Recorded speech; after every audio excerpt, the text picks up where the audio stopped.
بسم الله الرحمن الرحيم شعبك الصوماليات شرفت له ميل والبا واجوكتان السلام عليكم ورحمة الله وبركاته من ماذا يود جيرك شعبك الصوماليات وها أي فرويهن جيرتان كنا يأودين قرنمو تاسي وها دور كأوين كله لن يردنا أو أغلبية ده ومدى الصوماليات برارجة لن يرد الصوماليات dhanka horumarka iyo dawladnimada waa midka nagu dhiirigeliyay inaan ku aamino hogaaminta hay'adaha kala duwan ee dawladda iyo inay kaalin mug leh ku yeeshaan dawlad dhisidda nabadeynta iyo ilaalinta danta guud waxaan idinku boorinayaa inaad dadaalkiina sii joogtaysaan kana fogaataan wax kasta oo caqabad ku noqon kara higsiga shacabka Soomaaliyeed iyo mustaqbalka dalkeena marxaladan xasaasiga ah aan uga gudubno midnimo wada tashi iyo wax wada qabsi walaalayaal dagaalka uu dalkeena kula jiro argagixisada waxa udub dhaxaad u ah dhismaha ciidamada qalabka sida ee Soomaaliyeed oo u taagan halganka ka dhanka ah kooxaha argagixisada ama arxanlaawayaasha ah ee caadaystay daadinta dhiigga shacabka Soomaaliyeed iyo burburinta hantidooda anigoo taas ka duulay waxaan dhexda aan u xiranay dib u dhiska ciidamadeena oo ku shaqeynaya duruufo adag oo dhan kasta ah waxaan xoog saarnay inaan diyaarino hanaanka dhismaha ciidamada qalabka sida tayeenta tababarkooda iyo casriyeenta nidaamka maaliyadeed ee ilaalinta ama lagu ilaaliyo xuquuqdooda dadaaladaas iyo qorshayaashaas aan hirgelinay waxay horseedeen in maanta ciidamadeena geesiyaasha ah ay awood u leeyihiin hanashada amniga dalka uuna gabagaba marayo qorshihii ay kagala wareegi lahaayeen amniga dalka ciidamada AMISOM oo u horay naftooda garab istaaga dawladnimada Soomaaliyeed shacabka Soomaaliyeed ee sharafta leh siyaasaddeena arrimaha dibadda waxaan ku dhisnay wax wada qabsi is ixtiraam dalalka caalamka ah iyo ilaalinta sharafka iyo madaxbannaanida dalkeena marnaba maynan aqbalin in arrimaheena gudaha uu shisheeye soo fargeliyo annagoo ka dhowrsanay tallaabo kasta oo hoos u dhigi karta ama u dhigaysa qabka iyo qaranimada Soomaaliyeed marnaba maynan aqbalin in duruufaha nagu xeeran awgood nalooga faa'iideysto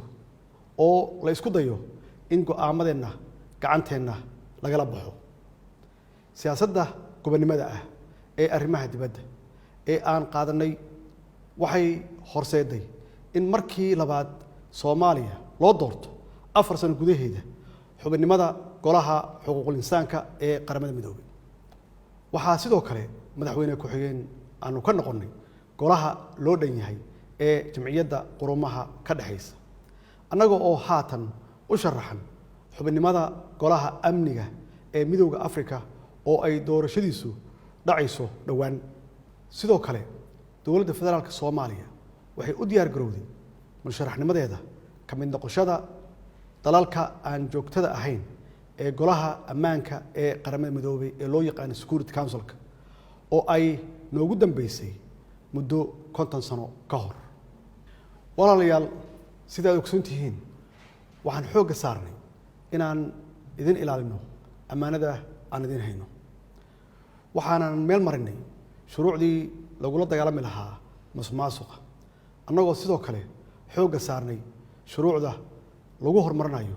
hanaanka maaliyadeed ee dalka kaas oo abuuray daahfurnaan iyo hufnaan ay ka marxaati kaceen khubaro dhaqaale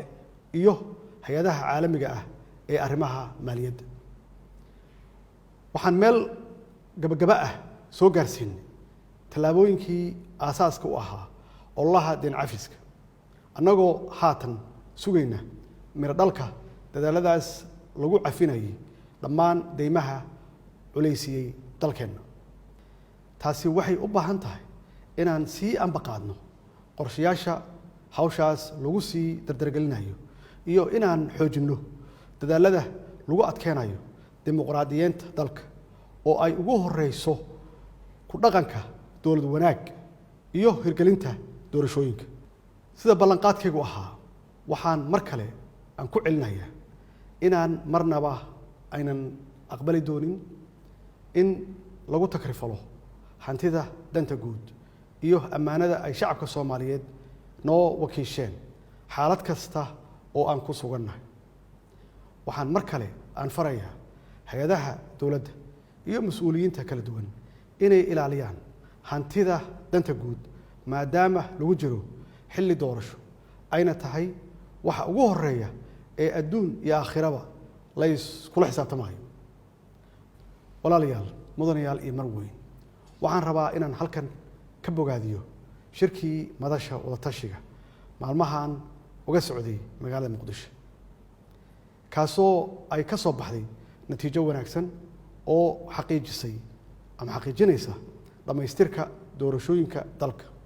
shirkaasi waxaa laga soo saaray warmurtiyeed ka jawaabaya tabashooyinkii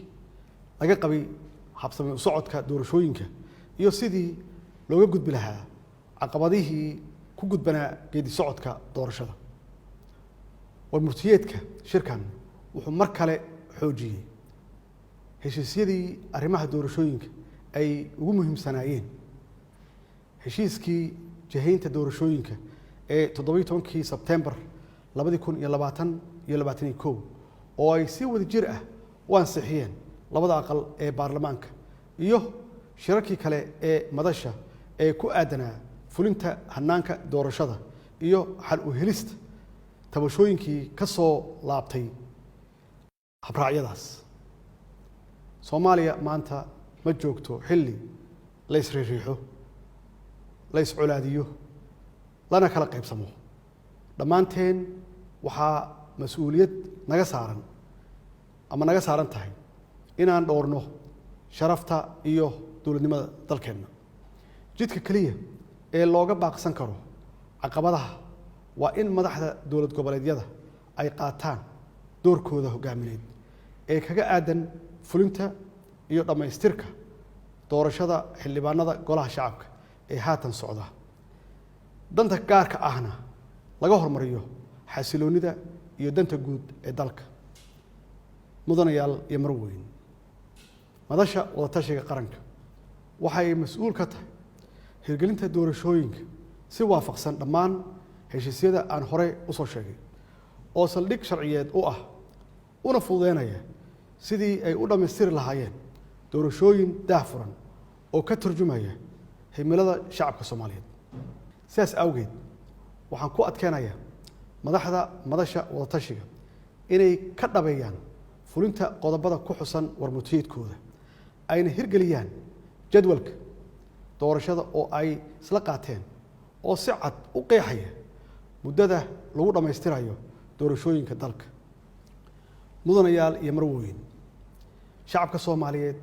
ma xamili karaan isqabqabsi siyaasadeed iyo cagajiid lagu sameeyo hanaanka doorashada waxaan alla ka baryaynaa inuu doorashadan noogu dhameeyo jawi nabdoon naguna hago dhabaha horumarka iyo baraaraha